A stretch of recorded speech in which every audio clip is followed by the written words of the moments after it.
Olá, mulheres maravilhosas do Senhor. Quero dizer que eu tô com muita alegria no coração de poder estar aqui juntinhas com vocês, participando desse congresso maravilhoso de mulheres.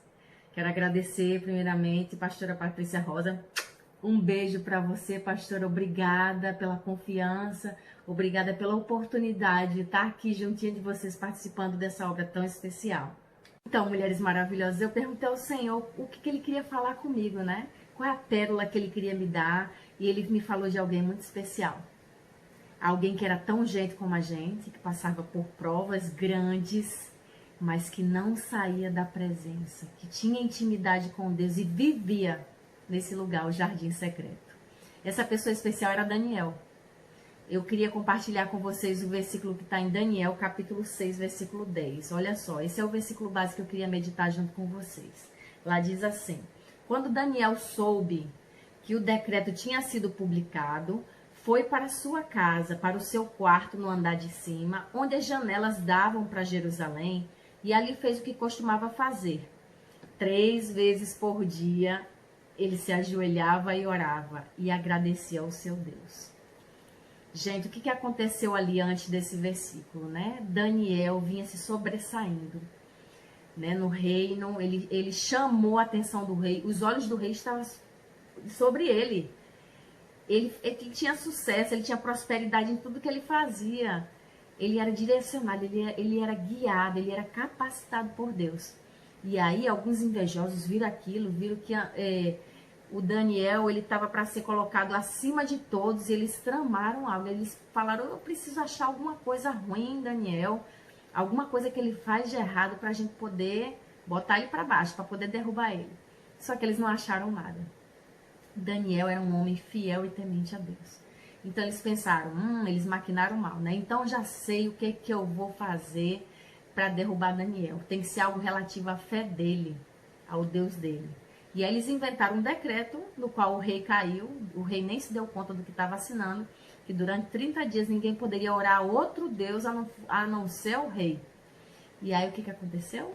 Aí diz que quando Daniel soube desse decreto, ele não mudou de ideia. Ele continuou na presença do rei, de Deus.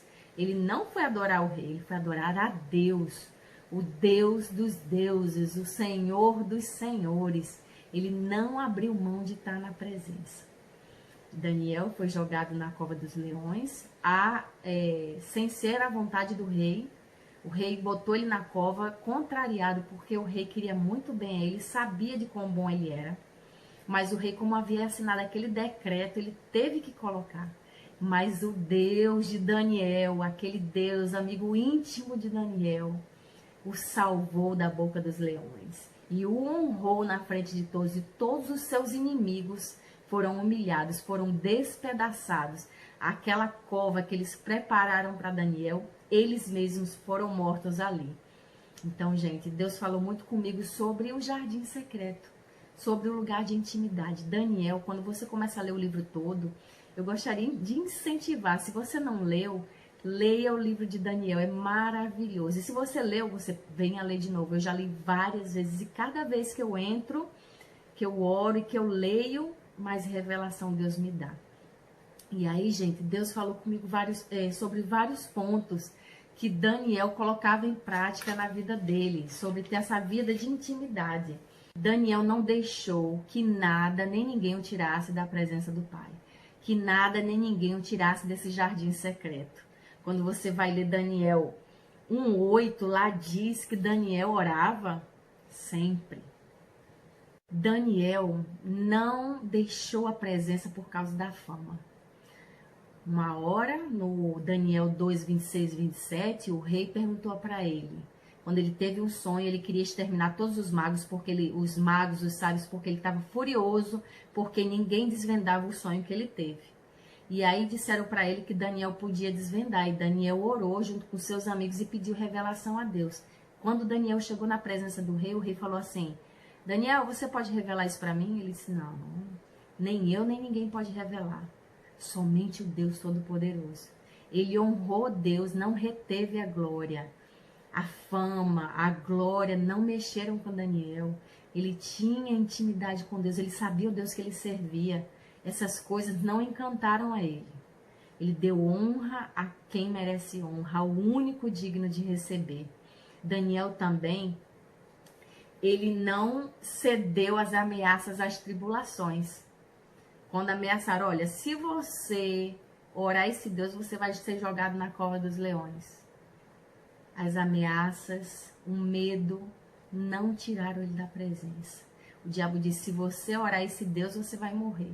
Mas Daniel sabia que morrer de verdade ele iria mesmo se ele saísse da presença. Porque na presença do Senhor, gente, a abundância de vida. A gente pode ter sim uma vida, fazer várias coisas, fazer e acontecer. Mas a vida realmente abundante é somente na presença do Senhor. E ele não abriu mão de estar na presença. Que o Senhor nos capacite também a sermos esses. Que não venha ter medo, mas que a gente venha permanecer na presença, porque é garantia de vida eterna, amém? E eu achei interessante que diante de todas essas coisas, Daniel permaneceu firme. Ele não se abalou, ele não se prostrou ali diante do rei, cedeu às ameaças de Satanás, ele não caiu nos desejos da carne, consumindo os manjares do rei. Mas como é que ele conseguiu isso, gente? Como é que ele conseguiu permanecer firme e inabalável? Porque ele vivia no jardim secreto. Ele vivia na intimidade com Deus. E como é? O que é ter intimidade? Às vezes a gente passa a semana todinha sem ler a Bíblia, sem conversar com o Senhor, sem orar, e vai só no domingo ou nos cultos, ou espera só pelas lives, ou pelos congressos da vida, para ouvir a voz de Deus e querer ser cheio da presença dele, querer ter revelação. Daniel tinha revelação, Daniel tinha sabedoria, Daniel tinha discernimento, Daniel era cheio da presença, porque ele vivia com Deus. E às vezes a gente quer ter muitos frutos, uma colheita muito abundante, mas a gente não tira tempo de dedicação. Gente, intimidade, lugar secreto, precisa de tempo, de dedicação, de estar na presença. Eu vou me tornar íntima de alguém com dedicação, é falando sempre, se relacionando sempre, é abrindo mão muitas vezes para, né, pela convivência. Relacionamento é assim. E você, de tanto conversar com a pessoa, às vezes você até, geralmente, você acaba parecido com aquela pessoa. Isso que Deus quer de nós. Que a gente tenha uma vida íntima com Ele. Uma vida de relacionamento. E eu queria compartilhar com vocês 3 pontos que eu aprendi com Daniel. Sobre como se manter íntimo de Deus. O primeiro ponto que eu queria falar com vocês é sobre a oração. Daniel vivia orando. Né? Quando você vai ver lá o Daniel 6:10, lá diz que ele orava 3 vezes ao dia, como era de costume. Ele vivia, ligadinho, conversando com o Senhor. Então, o primeiro ponto que eu queria, né, que a gente guardasse no coração, que Daniel praticava e fazia dele ter uma vida íntima com o Senhor, é vida de oração. O ponto 2 é saber a palavra. Quando você vai ler Daniel 1, de 3 a 9, lá ele menciona sobre as escrituras. Ele fala sobre Ezequiel, ele fala sobre a profecia, ele fala também sobre a oração, que ele colocou pano de saco, ele jejuou e orou. Ele conhecia a palavra de Deus. Às vezes a gente é um cristão muito raso. Às vezes sabe a palavra só do que a gente ouve na internet, do que os nossos pastores pregam. Mas, gente, a gente precisa da palavra de Deus. A gente precisa ter vida de intimidade com Deus. A gente precisa conhecer as escrituras.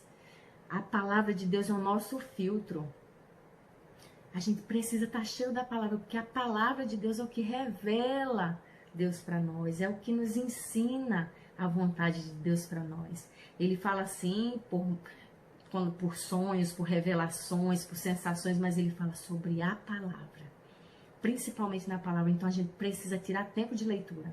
E não é só ler, ler. Não, a gente precisa ler com dedicação, com toda atenção, com esforço. Dizer, Jesus, mesmo que seja um versículo, Deus, eu quero saber o que tem, quais os mistérios que tem nesse versículo para a minha vida. Eu quero que esse versículo seja vida para a minha vida. Pode ter certeza. A palavra de Deus diz que aquele que buscar ele de todo o coração vai achar. Ele vai se revelar para vocês. Amém? Então, e o ponto 3 que eu queria falar é sobre santificação.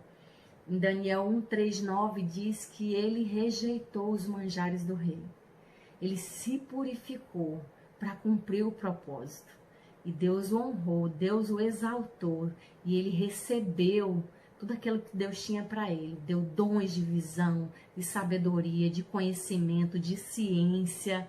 Ele cumpriu o chamado dele, Deus usou ele poderosamente ali.